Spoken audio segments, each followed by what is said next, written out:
Welcome back to the channel. Today we are taking a closer look at one of Australia's most interesting coins, the 1983 50-cent coin without a mint mark featuring Queen Elizabeth. Most people think these coins are just pocket change, but some 1983 no mint mark 50-cent coins, especially those in uncirculated condition, can actually be worth big money to collectors. In this video, I'll show you what makes this coin special, how to identify rare varieties, and how much these coins are selling. For right now, let's get started. To understand the importance of the 1983 coin, let's first rewind a little. The Australian 50-cent coin was first introduced in 1966. The same year Australia switched from pounds to dollars. The original coin was round and made of 80% silver, but it was quickly withdrawn after silver prices rose, making its metal value worth more than its face value.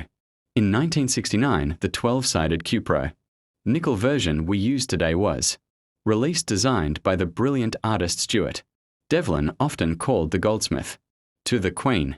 His timeless design, the Australian coat of arms, represents every state and territory. In one elegant image, the 50-cent coin became one of the largest and most recognizable coins in circulation, and by the early 1980s it was a familiar piece of Australian life. The 1983 issue, however, carried subtle differences and unique circumstances that made it stand out in numismatic circles.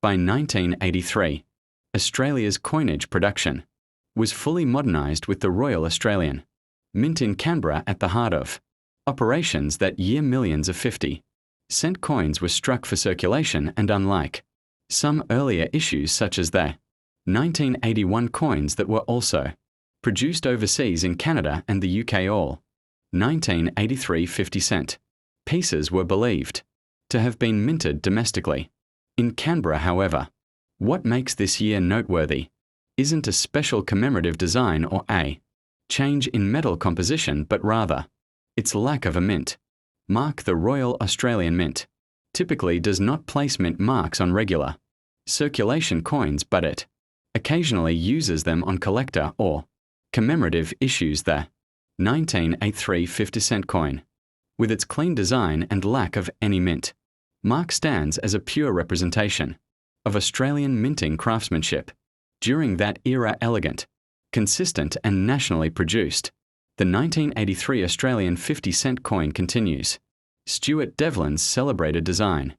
On the reverse, we see the Australian coat of arms, the shield, divided into 6 parts, each bearing the emblem of a state: the cross of St. George, the lion; the Maltese cross, the magpie; the black swan, and the piping shrike. Supporting the shield are the kangaroo and the emu, 2 animals chosen because they cannot easily move backward, symbolizing Australia's forward progress. The obverse side features the portrait of Queen Elizabeth II, designed by Arnold Machin, with the legend Elizabeth II, Australia 1983 encircling it. It's a design steeped in national pride, continuity, and tradition, and in uncirculated condition, the crisp details of both sides truly shine, revealing the craftsmanship that often goes unnoticed in everyday change. Now let's talk about that missing mint mark. Unlike some world coins, Australian circulation issues generally do not carry mint marks, and 1983 was no exception. However, collectors often use the phrase "no mint mark" to distinguish coins made at the Royal Australian Mint from those struck elsewhere, such as the Royal Mint in London or the Royal Canadian Mint, which helped in 1981. The absence of a mint mark on a 1983 coin confirms it was minted in Australia. But within that year, small die variations, metal quality differences, and mint luster differences have caught the attention of collectors. Some 1983 coins have been reported to show proof-like finishes or minor die cracks, tiny anomalies that can increase their value slightly. So even though the 1983 50-cent coin might seem ordinary, careful examination can reveal fascinating nuances from the minting process. When it comes to value, condition is everything. Most 1983 Australian 50-cent coins in circulation are worth just their face value, 50 cents however. If you have one in uncirculated or mint state condition, its value rises. Significantly uncirculated coins with full luster and sharp details can be worth between $5 and $15 depending on eye appeal and strike quality. Coins graded MS 65 or higher by professional services like PCGS or NGC can reach $30, $50, especially if they show strong original brilliance. Proof versions struck for collectors, which also lack a mint mark, can sell for AUD $60, $100 depending on packaging and condition. While these values may not reach thousands, they highlight how even modern coins can grow in collectible worth when preserved carefully. The secret lies in detail, rarity, and presentation. Now let's expand our view to the global level. The 40 mint connection. Throughout history, around 40 major mints around the world have produced legal tender coins, medals, and commemoratives for their home nations, and even for others.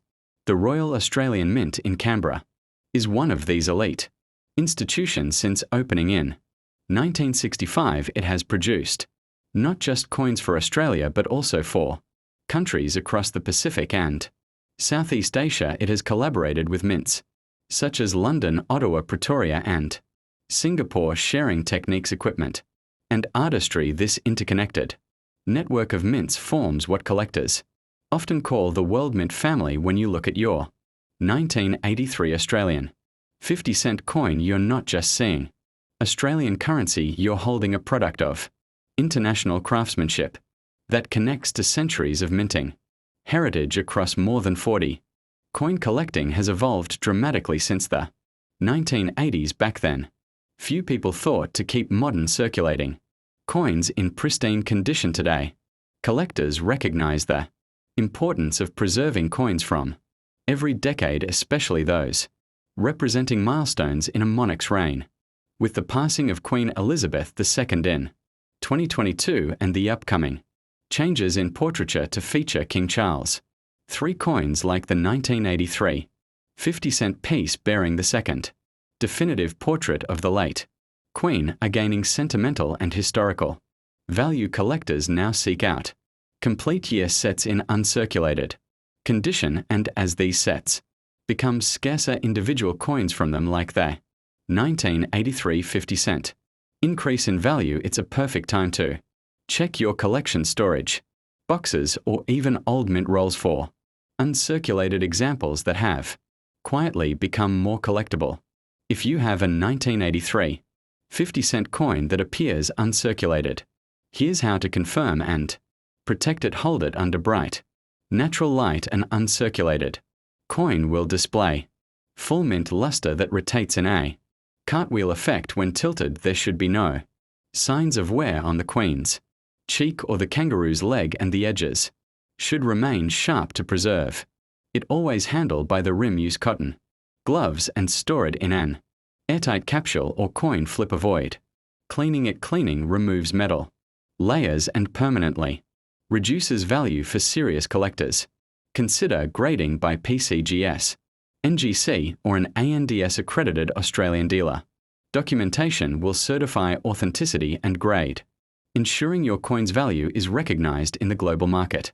And that brings us to the end of our journey through the story of the 1983 Australian 50-cent coin without a mint mark, a coin that might look simple but carries the legacy of national identity, craftsmanship, and global minting history. We explored its origins, design, uncirculated value, and the role of the Royal Australian Mint within the grand network that links coin makers across continents. If you enjoyed this deep dive and want to see more content about rare Australian coins, era varieties, and numismatic mysteries from around the world, make sure to like, subscribe, and turn on the notification bell so you never miss a video. Share this with your fellow collectors and tell us in the comments, do you have a 1983 50-cent coin in your collection, and what condition is it in? Remember, every coin tells a story, and sometimes the simplest pieces hold the